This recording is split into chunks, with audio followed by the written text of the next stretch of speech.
जैसा कि कुछ वीडियोस में इस बात का जिक्र किया गया है कि आत्मा एक ही वक्त पर दो अलग अलग शरीरों में हो सकती है, क्योंकि आत्मा एक ऊर्जा है और ऊर्जा अपने आप को डिवाइड कर सकती है। और एक ही आत्मा एक ही समय लेकिन दो अलग अलग जीवन इस तरह से जी सकती है। अब जैसा कि पिछली 2-3 कड़ियों से पेनी पियर्स के मामले का जिक्र किया गया है। पेनी पियर्स जो कि अमेरिका की एक महान लेखिका है। अब हम उन्हीं के केस का जिक्र करते हैं, क्योंकि जैसा कि हमने पहले भी बताया कि उनके 3 पुनर्जन्म जो उन्हें याद है।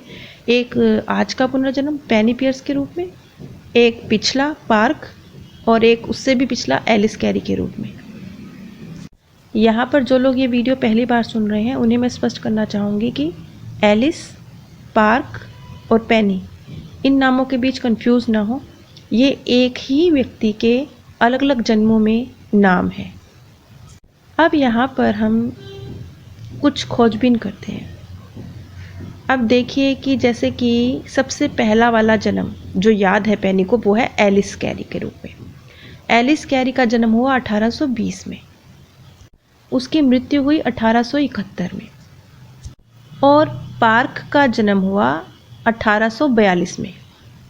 जिस वक्त पार्क का जन्म हुआ 1842 में, उस वक्त एलिस कैरी लगभग 22 साल के आसपास की रही होंगी। अब एलिस कैरी की मृत्यु 51 साल की उम्र में यानी 1871 में हुई। उस वक्त पार्क की उम्र लगभग 29 साल रही होगी। यहाँ पर हम इस चीज़ को समझने की कोशिश कर रहे हैं कि एक ही आत्मा जो दो अलग अलग शरीरों में है, कभी आमने सामने आती हैं एक ही जीवन काल में, तो क्या वो एक दूसरे को पहचानती हैं या कुछ एक दूसरे के प्रति फीलिंग्स होती हैं। एलिस कैरी की मृत्यु तो हुई 51 साल की उम्र में, उस वक्त पार्क की उम्र थी 29 साल। और जो पार्क हैं उनकी मृत्यु हुई 52 वर्ष बाद यानी 1933 में। अब आ जाते हैं पेनी के जन्म पे। पेनी आज का बर्थ। पेनी का जन्म हुआ पार्क की मृत्यु के 16 साल बाद 1949 में। और उसका जन्म भी कहाँ हुआ, जहाँ पे पार्क की मृत्यु हुई थी, बस उससे 50 मील दूर। अब ज़रा हम इस वक्त पे गौर करते हैं। 1842 में जब पार्क का जन्म और 1871 में एलिस कैरी की मृत्यु, इस दोनों के बीच में 29 साल का फ़र्क है। यानी 29 साल के पीरियड में दोनों आत्माएं धरती पर थीं अलग अलग शरीरों में, मतलब एक ही आत्मा धरती पर थी अलग अलग शरीरों में। ये 29 साल का वक्त था। अब इस बात पर विचार किया जाए कि एलिस कैरी और पार्क, ये दोनों क्योंकि 29 साल तक आत्मा एक है और शरीर दो है, तो क्या कभी इनका आमना सामना हुआ होगा, कभी आपस में मिले होंगे? तो इस बात के कोई पुख्ता सबूत तो नहीं मिले कि कभी इन दोनों की मुलाकात हुई होगी। लेकिन यहाँ एक बात महत्वपूर्ण है, वो ये कि 1850 में, उस वक्त जब एलिस कैरी लगभग 30 साल की थी, वो ओहियो में आई थी। ओहियो में मैसाचुसेट्स, जहाँ पर उनका घर है, वहाँ आई थी। और ये स्थान जहाँ पर उस समय पार्क, जो कि 8 साल के रहे होंगे,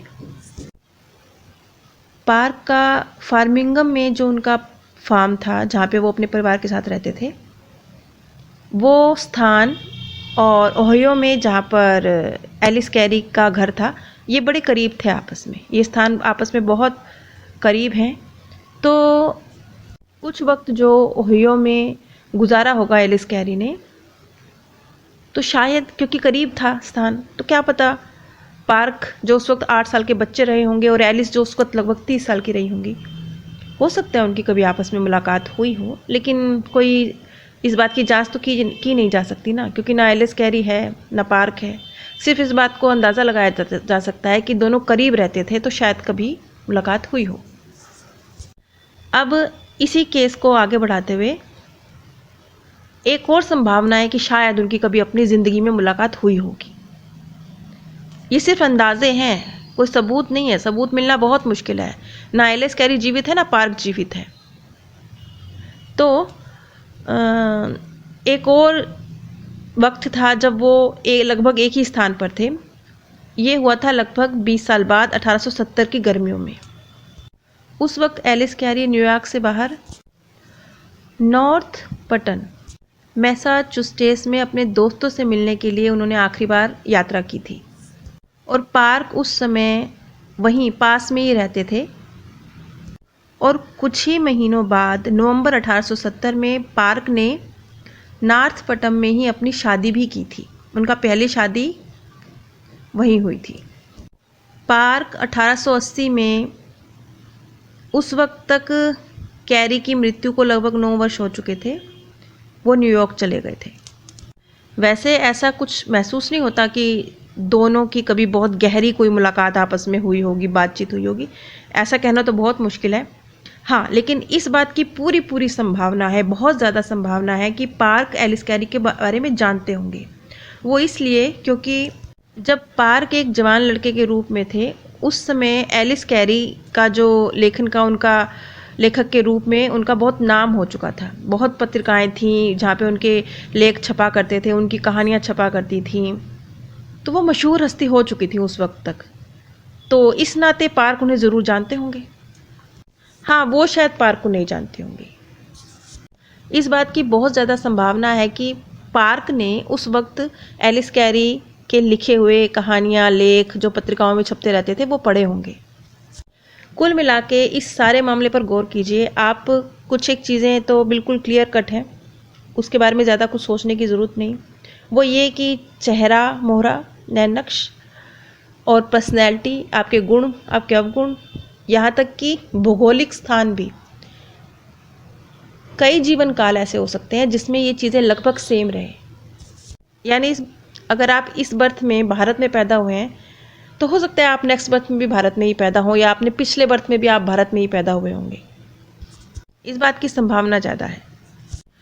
अब ऐसे ही जब एलिस कैरी और फोब, ये जो बहनें हैं, बाद में इनका पेनी और पोला के रूप में रीबर्थ हुआ, तो यहाँ पर ये चीज़ स्पष्ट हो रही है कि जब आपके कार्मिक अकाउंट, आपके भावनात्मक रिश्ते, दिल से दिल का रिश्ता है, तो वो भी एक दूसरे के साथ पुनर्जन्म लेने की वजह बन सकता है।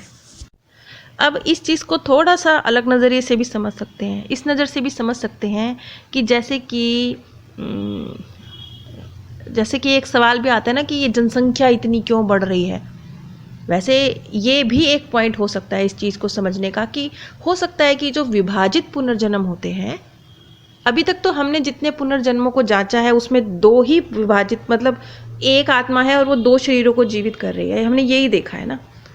क्या पता बहुत सारी आत्माएं इस धरती पर इसी तरीके से 2-2 बर्थ ले रही हूँ। ये भी वजह हो सकती है धरती की जनसंख्या बढ़ने की। बहुत सारी वजह हो सकती है, उनमें से एक ये वजह भी हो सकती है, और हमें जानकारी नहीं है। लेकिन इस बात का अंदाज़ा लगाया जा सकता है कि क्या पता, ऐसा कोई केस अभी तक सामने आया नहीं है, लेकिन क्या पता एक आत्मा 3 बर्थ भी लेती हो, जो कि बहुत डिफ़िकल्ट है। क्योंकि अब मुझे नहीं लगता कोई आत्मा इतना बड़ा रिस्क लेगी, इतने सारे लेसन सीखने की जिम्मेवारी अपने ऊपर लेगी। लेकिन यदि ऐसा है तो इस नज़रिए से अगर सोचा जाए तो ये भी एक संभावना हो सकती है धरती की जनसंख्या के बढ़ने की। पेनी पियर्स का मामला यहीं ख़त्म होता है। अगली कड़ी में हम एक जापानी सैनिक थे, मार्टिन आंग, उनके पुनर्जन्म के केस का जिक्र करेंगे। वो भी अपने आप में बहुत विशेष है, क्योंकि अभी आप देख रहे हैं कि पिछले कुछ समय से कुछ विशेष जो पुनर्जन्म के मामले हैं उन्हीं केसेस को लिया जा रहा है। नीचे डिस्क्रिप्शन बॉक्स में मैंने आप सभी के साथ अपने प्रथम चैनल पाथ ऑफ पीस का लिंक शेयर किया है। अगर आप इसी तरह की जानकारी, मृत्यु के बाद की दुनिया से जुड़ी हुई सत्य जानकारी जानने के इच्छुक हैं, तो कृपया एक बार उस चैनल पर ज़रूर विजिट कीजिए। आप सभी पर परमात्म सौंदर्य, प्रेम और आनंद सदैव बरसता रहे। आप सभी दिव्य परम धाम में स्थान प्राप्त करें।